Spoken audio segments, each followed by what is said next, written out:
ஓம் சாய்ராம். எனது அருமை பிள்ளையே, பிரார்த்தனைகளை என்னிடம் நீ வச்ச பிறகும் உனக்கு வீணா பயம் இருக்கலாமா?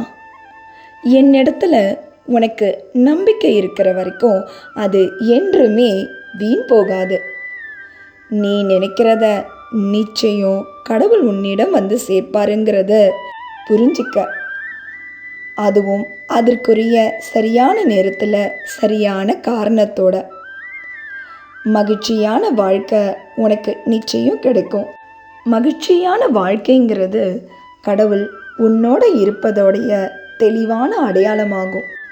ஏதாவது தப்பு செய்தா மேலே இருக்கிற கடவுள் நிச்சயம் பார்த்துக்குவாருன்னு சொல்கிறீங்கல்ல.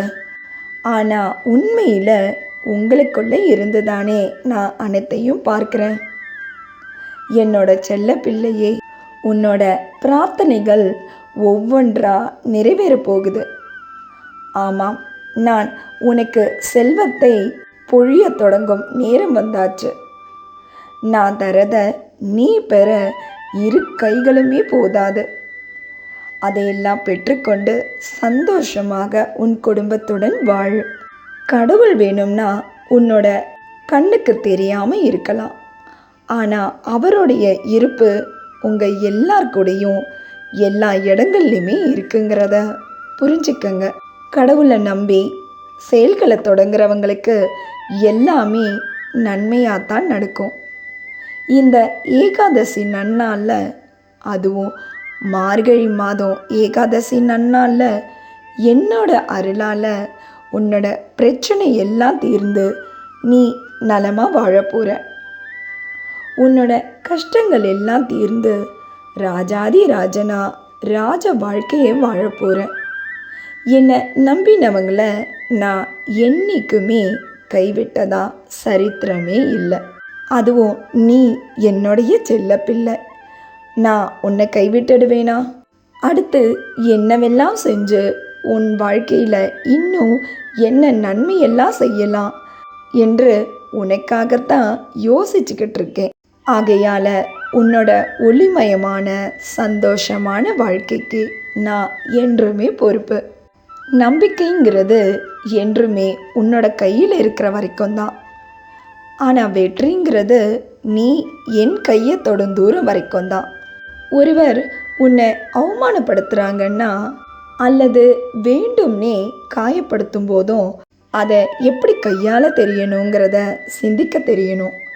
உன்னை யாராவது அவமானப்படுத்தினாங்கன்னா உங்களால் அதை தாங்கிக் கொள்ள முடியாது தான். ஆனால் நீங்கள் ஒன்றை புரிஞ்சுக்கணும். ஒரு நல்ல குணம் உள்ளவங்க மற்றவங்களை என்றைக்குமே எந்த இடத்துலையுமே அவமானப்படுத்த மாட்டாங்க. அப்படி இருக்க உங்களை அவமானப்படுத்துகிறாங்கன்னா உங்களை பார்த்து பொறாமப்படுறாங்கன்னு தான் அர்த்தம். ஆமாம், அவங்கள விட்டு இது போல் மனுஷங்களை விட்டு தள்ளி தான் ஆகணும். அப்போ தான் வெற்றி உன்னை சீக்கிரமாக வந்தடையும். உன் வாழ்க்கை உண்மையிலேயே கடினமே இல்லை.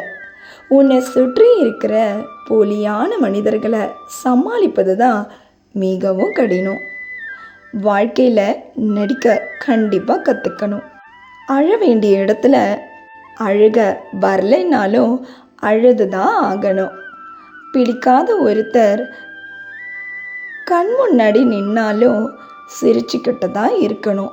சிலர் மேலே கோபம் இருந்தாலும் சிரித்து பேசி தான் ஆகணும். உனக்கு வலிக்கலைன்னாலும் வலித்தது போல துடிக்கணும். இங்கே பொய்க்கு தான் முதலிடம், நடிப்புக்கு தான் காலம். உண்மையாக இருந்தால் உன்னை நிச்சயமாக ஒதுக்கிடுவாங்க.